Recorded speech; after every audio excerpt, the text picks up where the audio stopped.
예, 안녕하세요. 한 3주 만에 다시 이제 뵙게 됐습니다.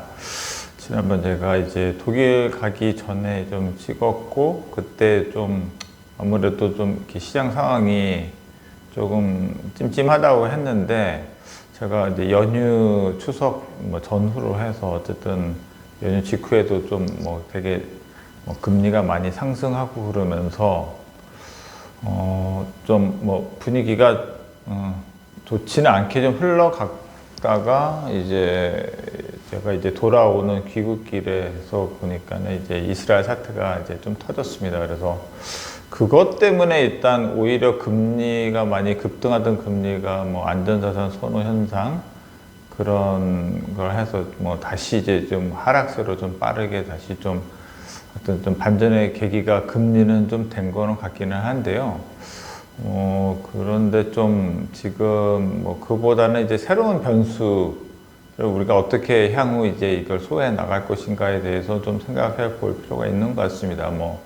당장 금리는 너무 단기간에 급등했었던 것들이 좀 진정은 되는데 뭐 이게 이대로 계속 뭐 내려가지는 또 않을 성격이라고 좀 보여지기 때문에 그 다음에 이제 새로 이제 그 이스라엘 변수에 대해서 이게 이제 처음에 제가 이제 비행기에서 뉴스를 딱 접했는데 그냥 이제 이례적인 그런 뭐 우발적인 이제 그 팔레스타인 사태 뭐 해서 몇 명 죽고 뭐 이제 그런 게 아니고 초기에 이제 양측의 사상자 자체가 100명 이상, 100단위 이상의 이제 사상자가 났고 지금까지 집계로 각각 뭐 1000명 이상 지금 이제 사상자가 사망자가 이제 그렇게 지금 발생을 한 상태거든요. 그래서 그리고 보면은 그렇기 때문에 이게 좀 뭐 좀 심각한 것 같습니다. 거의 이스라엘 건국 이래 1948년 건국 이래 가장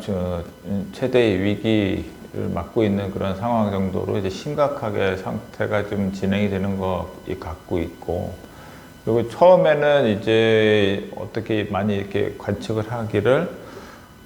일단은 이스라엘이 이제 뭐 예전에도 그랬듯이 뭐 이제 전쟁이 나거나 뭔가 이제 그런 것들이 있으면은 바로 몇 배나 되는 이제 압도적인 복수전을 통해서 상황이 종결되고 과거에 이제 그런 것들이 반복이 돼서 이번에도 뭐 지금 보면은 이제 뭐 이스라엘 지상군이 이제 곧 가자 지구를 이제 뭐 지상전을 재개를 할 거다 뭐라고 하면서 그렇게 되면 이제 상황이 곧 종료될 수 있다라는 식으로 관측이 많이 있는 것 같은데 좀 그 부분에 대해서는 좀 다르게 봐야 할 측면도 좀 있는 것 같아서 있는 것 같습니다. 이제 일단은 그 인질이 뭐 150명 정도가 잡혀 있다는 것 자체가 아주 큰 변수가 될 수밖에 없고요. 그래서 그냥 뭐 무차별하게 그냥 들어갔다가 인질의 희생 그런 것들을 감안해서 하면은 아무래도 그런 거에 대해서 쉽사리 막 이렇게 접근하기가 좀 어려운 그런 거고,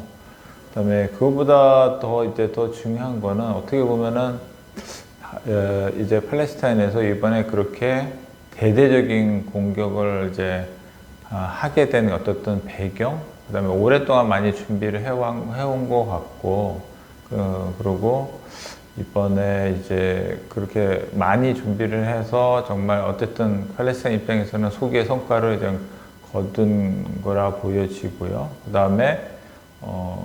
이제 보면은 그렇게 이렇게 하게 된 그 요인이 중요한 거죠. 배경이. 그러니까 뭐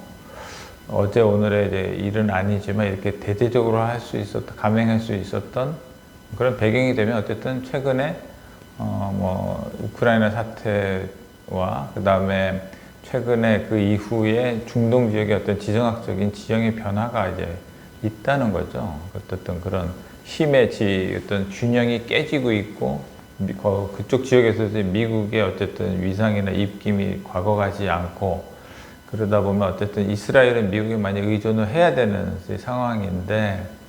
결국 이렇게 되면은 이제 미국은 두 개의 전쟁을 이제 치르게 되는 상황인 거죠. 어차피 자기가 직접은 아니지만 대리전으로 우크라이나전과 중동전을 치러야 되는데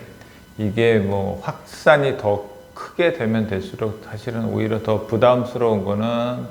이스라엘과 이제 서방이 좀 될 수 있을 것 같습니다. 그래서 제가 보기에는 일단 이 사태가 그냥 가서 뭐 빨리 지상전을 이제 그쪽에 투입이 되면은 종결될 수 있는 것보다는 좀 더 장기전으로 갈 양상이 좀 큰 것 같고, 그렇게 되면 그 파장이 어떤 식으로 갈지는 정말 저희가 지금 시점에서는 가늠하기가 쉽지 않은 것 같습니다. 그래서 이 변수가 어떻게 이제 전체 뭐 세계 경제나 금융시장에 영향을 미칠지에 대해서는 과거와는 분명히 좀 다른 관점에서 접근하자라는 게 이제 오늘 제가 지금 드리고 싶은 말씀입니다. 그래서 미국 국채는 안전자산 선호 형상 때문에 뭐 금이나 달러, 그다음 미국 국채는 이제 많이 강세를 보이고 있는데, 이렇게 안전자산 현상이 됐을 때 과연 그러면은 뭐 우리나라 국채나 아니면 우리나라 주식이나 한국의 자산들이 과연 안전자산 선호 현상에서 그 안전자산으로 이제 인식될 수 있는가, 그런 부분에 대해서 저희는 좀 감안을 하면서 저희가 좀 대응할 필요가 있을 것 같습니다. 그리고 최근에 하나만 또 말씀을 드리면, 뭐 연휴 전후로 해서 뭐 이제 건설사 약간 이제 유동성 위기 뭐 이제 그런 얘기들이 좀 있는 것 같은데, 제가 보기에는 이제 이런 식으로 흘러가다 보면은 그게 좀 이제 개별 기업 이벤트도, 중견기업 이벤트도 발생할 가능성이 좀 농후해지는 것 같습니다. 그러니까 올해 연말도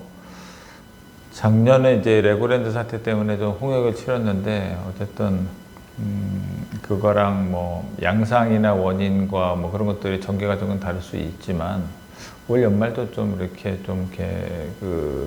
뭔가 좀 긴장되고 저희가 좀 어떤 그런 것들을 한번 겪어 넘어갈 수밖에 없는 그런 상황이 아닌가라는 생각이 좀 듭니다. 그래서 시간 관계상 오늘 이 정도로 좀 마무리하도록 하고, 다음번에는 제가 좀 독일 갔다 오면서 겪었던 에피소드라든가 그거와 관련된 시사점 있는 거를 뭐 조만간 바로 올려드리도록 하겠습니다. 네, 감사합니다.